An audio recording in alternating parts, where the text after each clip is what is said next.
It is also used in the spiritual sense, that is salvation from sin. So salvation in the Old Testament was salvation physically. Depending on the context, that then salvation is spiritually or deliverance from sin. In the New Testament, the word of salvation is the word sozo. Now, this is an attempt to try to translate the Greek word. This is really more equivalent to our Zay, because it is Sida. But this is in your note, and if you are around a real good Greek scholar, don't show him that. I am doing this for your sake. This is the word. If you want to show him in the Greek word to show off your knowledge of Greek, that's fine. But it is the word sozo in the New Testament. Translate, and that word is usually translated save in the New Testament. Now, this word too is a word that not only is used with reference to salvation from sin, but is also used of salvation from physical perils. And as a matter of fact, at the time of the apostles and the time of our Lord Jesus, soteria,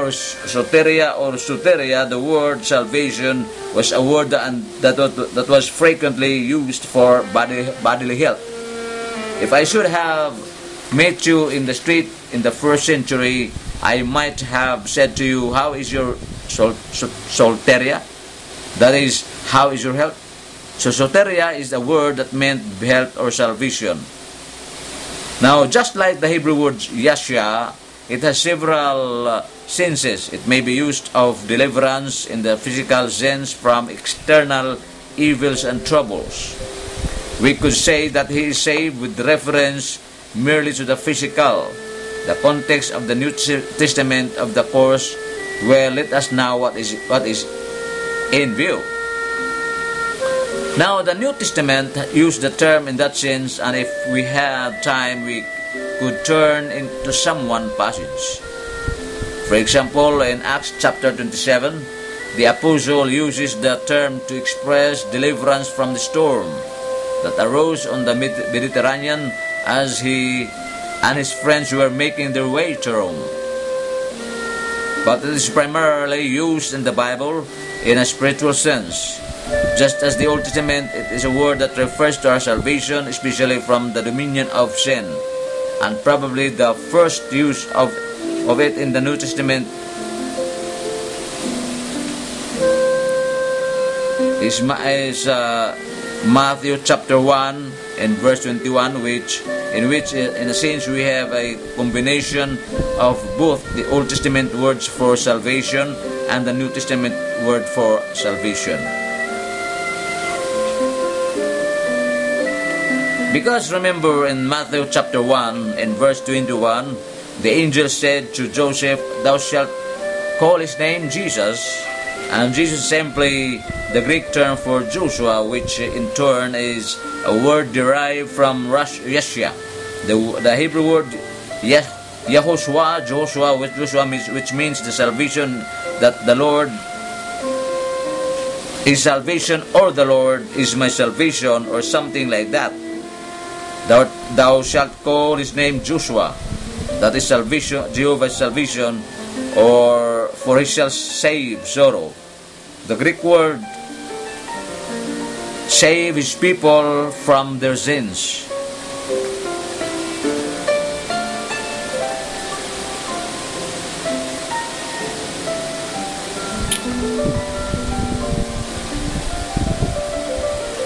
So there is now this saving work that Jesus does for us has three senses. It may be past, present, or future. And remember that we have said something about that when we read the Titus passage, past, present, and future. There are three tenses of salvation: past, present, and future. Now I think that Bob Thiem calls this phases, phase 1, phase 2, and phase 3 of God's saving work. And I guess that's all right, proving we understand his terminology, but the past, present, and future salvation. Salvation may be spoken as in the past. It is then salvation usually from the guilt or penalty of sin. For example, Paul says in Ephesians chapter 2 and verse 8, "For by grace that you have been saved through faith." Past, "For by grace you have been saved through faith." Now that is past salvation. When a man believes in Jesus Christ, the moment he believes in Jesus Christ, salvation, the moment he believes in Jesus Christ, he is delivered from the penalty of sin. Paul says it twice in that one passage in Hebrews 2, "For by grace that you have been saved." He means that salvation not from some physical ill. He means salvation from spiritual ills. But he uses the past tense, deliverance from the penalty of sin. He shall never, as we shall see, come under judgment again. For Jesus Christ has worn that judgment. So also may speak of salvation and prevent time. Now I think it might do well for us to look at a passage in present time because this is not too familiar to us. Let's take 1 Corinthians chapter 2 and verse 15, 2 Corinthians chapter 2 and verse 15. Now that this passage is capable of two interpretations, but it won't affect what I'm saying because what I'm telling is taught that of the New Testament without question. Verse 15 we read, "For we are unto God a sweet savor of Jesus Christ in them that are being saved literally and in them that are perishing." Or turn back to 1 Corinthians chapter 1 and verse 18. In 1 Corinthians chapter 1 and verse 18, and I think this text is really a better one than the other one. And I should have given it to you first to start with. Here the apostle states, 1 Corinthians 1 verse 18, "For the preaching of the cross is to them that are perishing foolishness, but unto us which are being saved."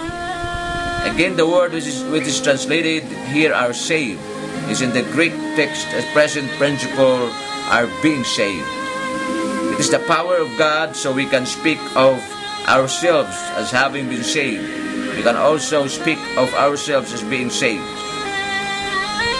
Now that we do mean when we say that we are being saved, how is it possible for us to say, "I have been saved," and yet I am being saved? Well, only, of course, if we are speaking of different types of judgment, for example, or different types of deliverance.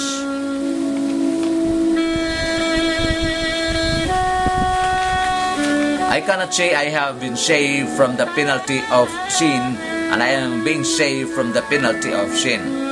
That would be contradictory. The Bible never contradicts itself. Truth does not contradict itself.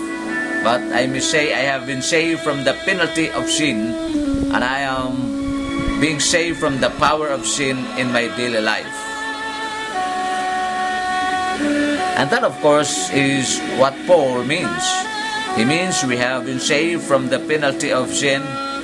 We shall never come under judgment for our sin, but nevertheless, we are not completely delivered from the power of sin. Wives, look at your husband who has been saved from the penalty of sin, but has been saved from the power of sin completely. Now, you probably had some fresh evidence of that body. I assure you that Mary did. So you may well have the experience of having been saved. But the salvation from the power of sin here is something that will continue as long as we are in the flesh. For we will possess the Old Testament. For we will possess the old nature.